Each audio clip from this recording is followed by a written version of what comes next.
Ocean ranger इंसानी engineering का एक जीता जागता उदाहरण था। 1970s में बना ये अपने समय का सबसे बड़ा semi submersible mobile offshore drilling unit था। पानी के ऊपर ऊंचे टावर्स, 2 फुटबॉल फील्ड्स जितना बड़ा प्लेटफॉर्म, पानी के नीचे बड़े बड़े पॉन्टून्स इसे स्टेबिलिटी देते थे, जिससे ये खुले समंदर के हार्श कंडीशंस में भी टिका रहता था। ये रिग दुनिया के सबसे मुश्किल जगहों में काम करने के लिए बनाया गया था। इसका बैलेस्ट कंट्रोल सिस्टम स्टेबिलिटी के लिए बहुत जरूरी था। अपने पॉन्टून्स में पानी भरकर और निकालकर ओशन रेंजर अपने बॉयंसी को एडजस्ट कर सकता था, प्लेटफॉर्म को रफ सीज में भी लेवल रख सकता था। लेकिन यही सिस्टम हादसे का कारण बना। 14 फरवरी 1982 ओशन रेंजर पर किसी भी दूसरे दिन की तरह शुरू हुआ। कनाडा के न्यूफाउंडलैंड के तट पर यह रिग हाइबर्निया ऑयल फील्ड में तेल खोज रहा था। मौसम खराब हो रहा था, लेकिन नॉर्थ अटलांटिक के उस हिस्से में ऐसा होना आम बात थी। एक्सपीरियंस्ड और नए सभी क्रू मेंबर्स अपने काम में लगे थे। जैसे जैसे दिन ढला, तूफान तेज होता गया, लहरें ऊंची होती गईं और तेज हवाएं डेक पर चलने लगी। ओशन रेंजर ने पहले भी कई तूफान देखे थे, इसलिए फौरन कोई घबराहट नहीं हुई। लेकिन ये तूफान अलग था। ये अपनी पूरी ताकत दिखाने वाला था। रिग और उसके क्रू को उनकी लिमिट्स तक पुश करने वाला था। जैसे ही तूफान आया, छोटी छोटी सी दिखने वाली घटनाओं ने मिलकर एक बड़ी मुसीबत खड़ी कर दी। लगभग 60 फीट ऊंची एक बड़ी लहर ओशन रेंजर से टकराई, बैलेस्ट कंट्रोल रूम का एक पोर्ट होल तोड़ दिया, समंदर का पानी अंदर घुस गया, इलेक्ट्रिकल पैनल्स को शॉर्ट सर्किट कर दिया जो रिग के बैलेस्ट सिस्टम को कंट्रोल करते थे। बैलेस्ट कंट्रोल रूम रिग की स्टेबिलिटी का मेन सेंटर था। इलेक्ट्रिकल सिस्टम खराब होने से क्रू बैलेस्ट टैंक्स पर कंट्रोल पाने के लिए जूझने लगे। पानी पंप करने की क्षमता के बिना रिग खतरनाक तरीके से झुकने लगा। जैसे जैसे हालात बिगड़ते गए, क्रू में कंफ्यूजन और डर फैल गया।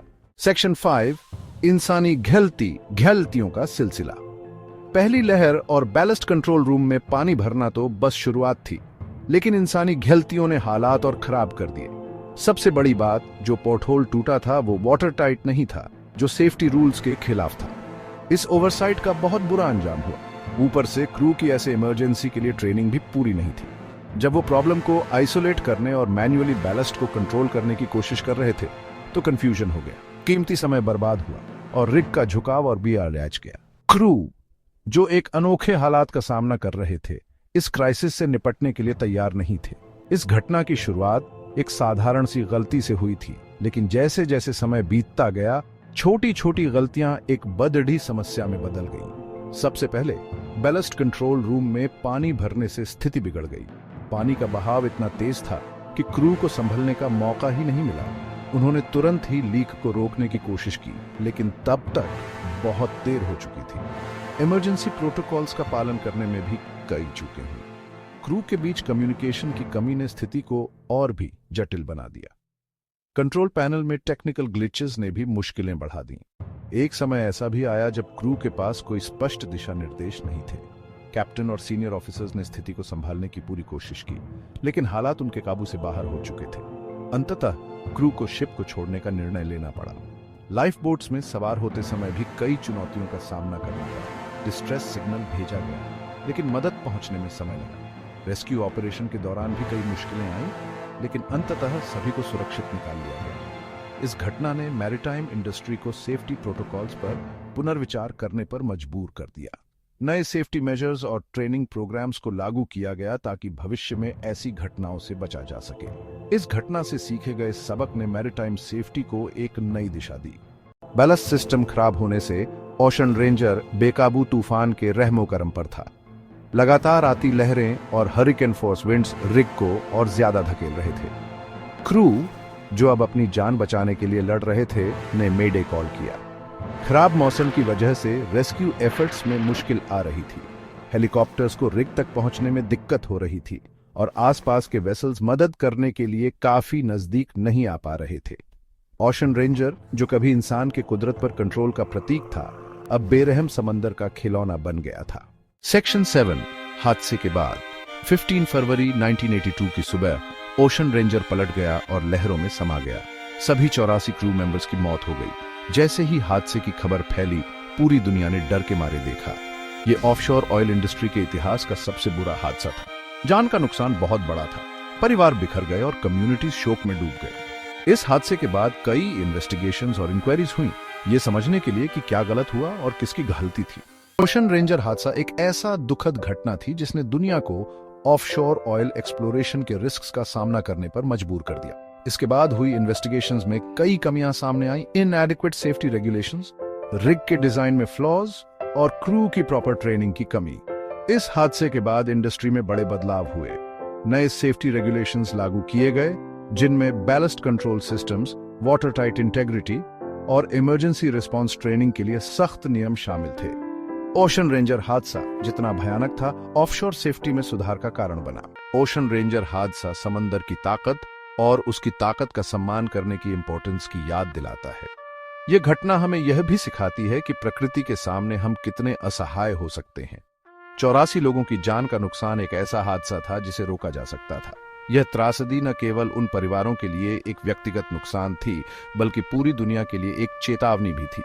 उस भयानक रात से मिले सबक आज भी ऑफशोर ऑयल इंडस्ट्री को आकार देते हैं। सुरक्षा मानकों में सुधार और प्रशिक्षण कार्यक्रमों की शुरुआत इसी घटना के बाद हुई। ओशन रेंजर एनर्जी की खोज में हमारे द्वारा उठाए जाने वाले रिस्क्स का एक पावरफुल सिंबल है। यह हमें याद दिलाता है कि ऊर्जा की खोज में हमें कितनी बड़ी कीमत चुकानी पड़ सकती है। ये एक रिमाइंडर है कि कोई भी टेक्नोलॉजिकल इनोवेशन कुदरत की ताकतों को चुनौती देने में इनहेरेंट डेंजर्स को पूरी तरह से खत्म नहीं कर सकती। चाहे हम कितनी भी उन्नत तकनीक का उपयोग करें, प्रकृति के सामने हम हमेशा कमजोर रहेंगे। उस रात जान गंवाने वालों की याद हमें हमेशा सेफ्टी को प्राथमिकता देने, अपनी गलतियों से सीखने और समंदर की ताकत को कभी कम ना आंकने की याद दिलाती रहे। यह घटना हमें यह भी सिखाती है कि हमें हमेशा सतर्क रहना चाहिए और सुरक्षा को सर्वोपरि रखना चाहिए। आज हम उन लोगों की याद में खड़े हैं जिन्होंने अपनी जान गंवाई, और हम यह सुनिश्चित करने के लिए प्रतिबद्ध हैं कि ऐसी त्रासदी फिर कभी ना हो। यह स्मारक हमें यह याद दिलाता है कि हमें हमेशा अपने प्रियजनों की सुरक्षा के लिए प्रयासरत रहना चाहिए और यह सुनिश्चित करना चाहिए कि हम अपनी गलतियों से सीखें। ओशन रेंजर हादसे के बाद तेल उद्योग ने सुरक्षा मानकों में कई सुधार किए हैं।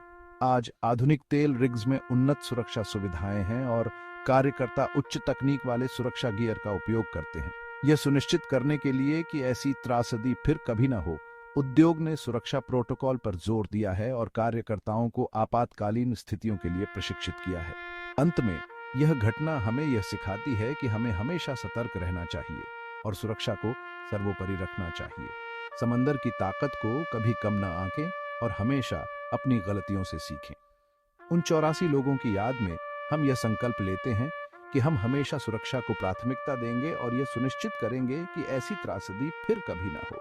यह स्मारक हमें यह याद दिलाता है कि हमें हमेशा अपने प्रियजनों की सुरक्षा के लिए प्रयासरत रहना चाहिए और यह सुनिश्चित करना चाहिए कि हम अपनी गलतियों से सीखें। नुकसान की इस विरासत को याद रखते हुए हम यह सुनिश्चित करेंगे कि भविष्य में ऐसी त्रासदी फिर कभी ना हो।